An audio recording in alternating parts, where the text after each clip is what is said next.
Тема нинішньої передачі – «Ко Україні підбурювач на міжконфесійні та міжнаціональні конфлікти». У історії Православної церкви в Закарпатті, історичній Карпатській Руси, іменно русини потерпіли від грубого вмішательства Константинопольського патріарха Мелетія IV, коли висвятив у марті 1923 года архієпископа Саватія для розкола православ'я у русинов на Подкарпатській Руси. Як це стало, що й нині, тепер уже руками нинішньої власти, Стамбульський патріарх приніс розколи частину і в Закарпаття? Припомнимо собі, що 19 августа 1921 року в селі Іза состоялося собрання, де під 200 делегатів від 63 православних общин краю, тоді республіки, на котрому єпископом Карпаторуської обновленої, восстановленої Православної церкви Восточні був ізбран єпископ Ніжський Досифей, якого сербська церква послала на поміч на восстановлення древньої у Європі Карпаторуської православної церкви Восточної. Устав Карпаторуської Восточної православної церкви був затверджений і зареєстрований.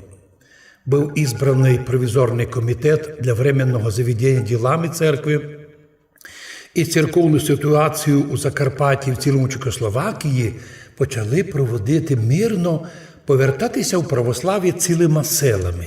Такого феномена не є ніде в світі, де б із унії в православ'я переходили цілими селами, не окремими сім'ями, а цілими анклавами. Так от, щоб зупинити переход русинів у православ'я, Прага задумала злочин. Вони послали до Константинопольського патріарха Мелетія свого кандидата і задумали зробити собі чеську православну церкву. Але оскільки в Празі не було почти православних, то вирішили підчинити собі Карпаторуську церкву і перевести її із Карпаторуської у чеську. Но русини це не дали. І створився Саватівський розкол по вині Константинопольського патріарха Мелетія. Роз'ясняли йому, толкували йому. Лиш уже у 1900, думаю, десь через 5 років заставили потім Прагу, щоб більше не вмішувалися у діла православної церкви русинов. І так Константинопольський патріарх був зафіксований із 23 до 26, 3 роки робили конфлікти між русинами.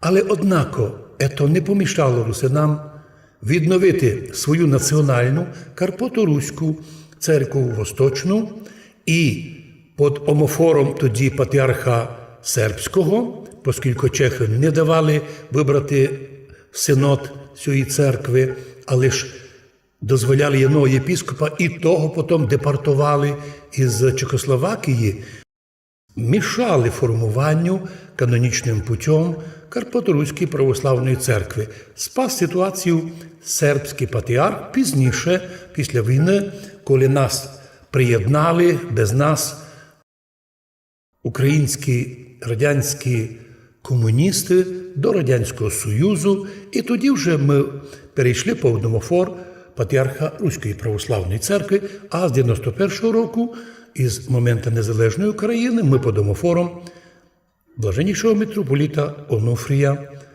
котрий сьогодні є предстоятель Української православної церкви.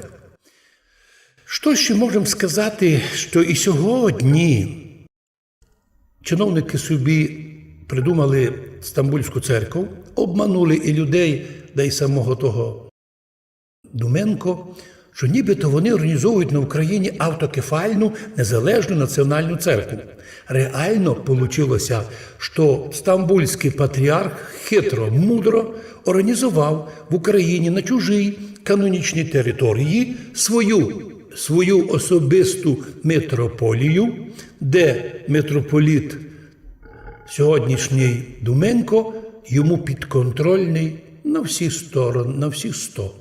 Ніякої свободи, вибору, тільки підчинення, тільки передача грошей, тільки 38 святинь України має бути передано під власність турецького патріарха. Ой, як забили українці колись турецьку неволю, як се сьогодні рвуть уже тепер під нову турецьку неволю.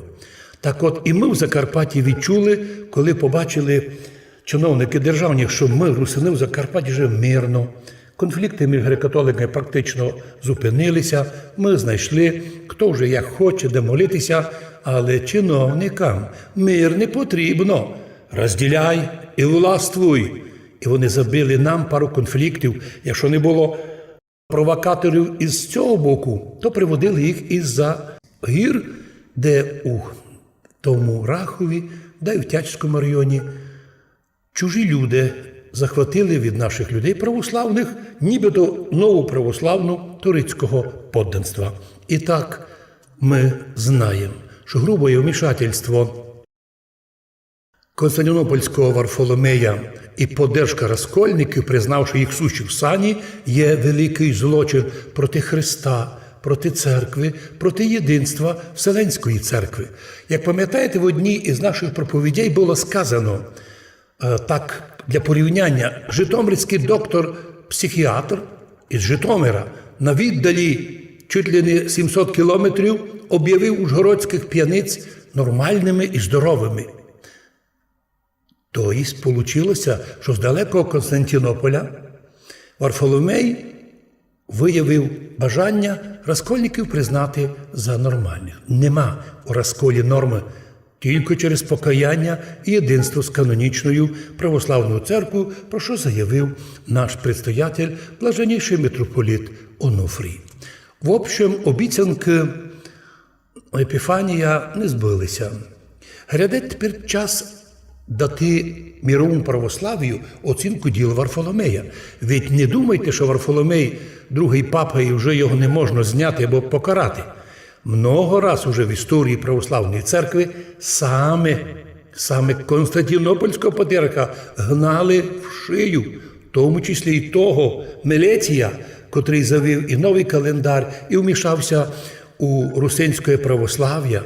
Напевно, можу думати, і так дослідники говорять, що буде нести відповідну кару і Варфоломей. Шкода, що він старенький вже чоловік, який вже одною ногою в гробі, а він за собою залишає шлейф крові, руйнування, розколів. Стільки багато крові пролилося і на Україні, стільки судів в українському суді, судять священників, що вони смиренно захищають свою церкву.